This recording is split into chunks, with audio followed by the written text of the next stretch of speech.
Ashamaa harka fuunee jaalatamtoonni fi kabajamtoonni hordoftoonni seenaa hundi keessanuu nageenyi koo kan jaalalaaf kabajaa iddoo isin jirtan hundatti isin qaqqabu. Haddallee viidiyoo biraatiin isin deebi'ee jira. Viidiyoon ana qabadhee isin deebi'amuutiyyuu akkamitti WhatsApp irraa lakkoofsa keenya dhoksuu dandeenyaa fi WhatsApp online isaa dhoksachuu dandeenya isa jedhu lachuu ol faana qabadhee isin deebi'ee jira. Isattaan Sudan warroonni haarawaa taatanii gara YouTube chaanaalii kiyyaa dhuftan subscribe gochuudhaan gara maatii keenyaa dabalama. Warroonni tanaan dura gootanii nafaana jirtan ammoo baga deebitanii dhuftanii ulfaadha galatoomaa nafaana jiraachuuf jajjabeessuuf keessaniif isin jedhaanillee waan badaa osoo hin taane waan isin barumsa irraa argattan jedhee yaadu qofaanan isin biraan gahu. Kanaafuu viidiyoo isinitti hin dheeressu waan ta'eef gara hojiitti seenaa dura irratti akkamitti lakkoofsa keenya WhatsApp irraa dhoksachuu dandeenya. Kana waan isin hin jedheef akka tanaan dura hojjedhe viidiyoo tanaan dura hojjedhe irratti liinkii isin irratti erganii liinkii san isin yoo gaggattuutan ta'e imeelii keessan yoo isin gaafatu yookaan lakkoofsa WhatsApp waan ta'e isin gaafatu namni imeelii keessan isin jalaa hatuu danda'a jedhee isiniif dabarsee ture jechuudha. Kanaafuu WhatsApp illee akkasitti lakkoofsa nama jalaa hatanii ittiin banachuu waan danda'aniif irraa dhoksadhaa isin jechuun barbaade garuma viidiyootti isin dabarsa. Eshi WhatsApp keenya keessa seenna.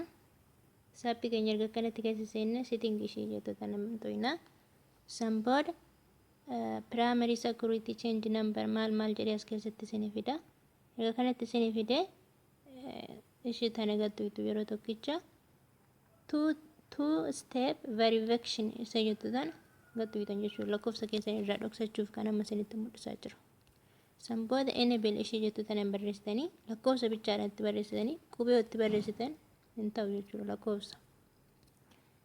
Lakkoofsa itti barreessitanii dijiitii 6 ta'uu qaba. Amma fakkeenyaaf mee'ani 1 2 3 4 5 6 deettaa barreessu.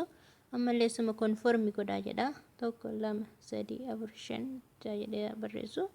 Barreessa jira xumureen jira yoo barbaadan email account keessanii asirratti barreessachuu hin dandeessan jechuudha. Email keessan yoo isin hin barbaanne immoo skip gochuu dandeessanii yoo akka kiyyaa email hin barreessitanii kanumaan qabattanii. Two step verification is enabled erga jedhee kanatti raayitii isinii kenne dan gootanii san booda lakkoofsa keessan namni tokkichiyyuu WhatsApp irratti arguu hin danda'u jechuudha. Jirullee barbaadan as ta'anii lakkoofsa barbaadan itti jijjiirrachuu dandeessanii kan akkaataa lakkoofsa itti dhoksattan WhatsApp irraa kabiraa mootiyyuu akkamitti online WhatsApp irraa balleessachuu dandeenya akkamitti dhoksuu dandeenya isa jedhuuf mootiyyuu primary ka jedhu kana keessa seentanii san booda list isiiniin jira list isiiniin ishee jettu tan gattu akkanatti isinii kiyyaayyuu everyone jira isin yoo barbaadan everyone kana akkuma imo irratti isinitti hime osarratti deeffattan namoonni WhatsApp fayyadamu hunduun argaa akkasiniin jedha my contactiin akkasuma kan isin qafoo keessatti save godhattanii qabdan qofaatti arguu danda'a. Nobody kanarratti deebisuu qabdanii jechuudha.